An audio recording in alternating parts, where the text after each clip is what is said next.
হে বাংলাদেশের মানুষ, আমি তো আজ থেকে 54 বছর আগে আপনাদের জন্য যুদ্ধ করেছিলাম। আজকে যে সন্তানেরা আমার বিরুদ্ধে স্লোগান দাও, তোমাদের জন্য একটা স্বাধীন দেশ সৃষ্টি করার জন্য আমি যুদ্ধ করেছিলাম।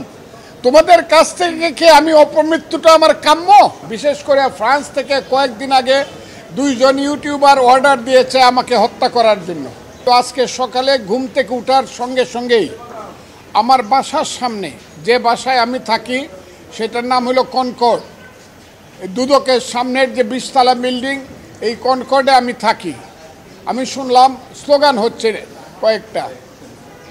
আমি দেখলাম উপর থেকে 7 থেকে 8 জন ছেলে মেয়ে স্লোগান দিচ্ছে, খুব বিশ্রী স্লোগান, ফজলুকে হত্যা করো, ফজলুর রহমানকে গ্রেপ্তার করো, ইত্যাদি ইত্যাদি। স্লোগানেরও ভাষা মানে এমন কোনো অনা আর কি। 7-8 জন ছেলে মেয়ে, এবং তারা বাসার মধ্যে ঢুকার চেষ্টা করতেছে। আমি সেই বাসায় থাকি, ভাড়া বাসা। আমি এখন শঙ্কায় আছি যে বাসায় ভাড়া থাকি সেই মালিক আমাকে বাসায় ভাড়া থাকতে দিব কিনা। 1। 2 নম্বর হলো, আমার মূল প্রশ্নটা হলো, আমি একজন মানুষ, আমি এই দেশের জন্য যুদ্ধ করেছিলাম। আমি এই দেশে 61 বছর যাবৎ রাজনীতি করি, কাজে আমার এই দেশে নিশ্চিন্তে নির্বিঘ্নে বাঁচার অধিকার আছে। এটা আমার কনস্টিটিউশন এবং ফান্ডামেন্টাল রাইট। এই রাইট, এই অধিকারের উপরে আজকে আমি দেখছি বাধা পড়ছে, আমাকে হত্যা করতে চায়। এবং বিদেশ থেকে কিছু ইউটিউবার, বিশেষ করে ফ্রান্স থেকে কয়েকদিন আগে 2 জন ইউটিউবার অর্ডার দিয়েছে আমাকে হত্যা করার জন্য।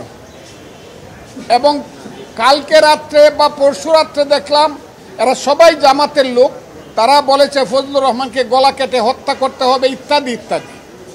সেইগুলা তারা দূর থেকে বলছে, কিন্তু ছেলেরা একদম আমার বাসা পর্যন্ত গিয়ে যেভাবে স্লোগান দিচ্ছে, এতে করে আমি আশঙ্কা প্রকাশ করছি। শুধু আমার জীবনে আমি মৃত্যু ভয় পাই না, কিন্তু আমি মনে করি অপমৃত্যু তো আমার প্রাপ্য না। এই দেশটার জন্য আমি যুদ্ধ করেছি, কাজে আমার দেশে বাঁচার অধিকার আছে। আপনাদের মাধ্যমে আমি সারা বাংলাদেশের 18 কোটি মানুষের কাছে জিজ্ঞাসা করতে চাই, হে বাংলাদেশের মানুষ, আমি তো আজ থেকে 54 বছর আগে আপনাদের জন্য যুদ্ধ করেছিলাম। আজকে যে সন্তানেরা আমার বিরুদ্ধে স্লোগান দাও, তোমাদের জন্য একটা স্বাধীন দেশ সৃষ্টি করার জন্য আমি যুদ্ধ করেছিলাম। তোমাদের কাছ থেকে কি আমি অপমৃত্যুটা আমার কাম্য?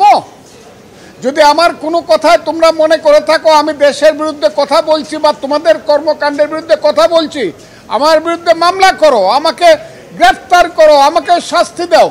কিন্তু আমাকে হত্যা করার জন্য আমার বাসা পর্যন্ত মব সৃষ্টি করে গিয়া, যেটা গত 1 বছর যাবৎ বাংলাদেশের সবচেয়ে, এই পৃথিবীতে এবং বাংলাদেশের সবচেয়ে একটা কুখ্যাত নাম মব, সেই মব জাস্টিস আমার উপরে কি চলতে পারে কিনা এবং চলবে কিনা, আমি প্রথমে বাংলাদেশের মানুষের কাছে জিজ্ঞাসা করতে চাই।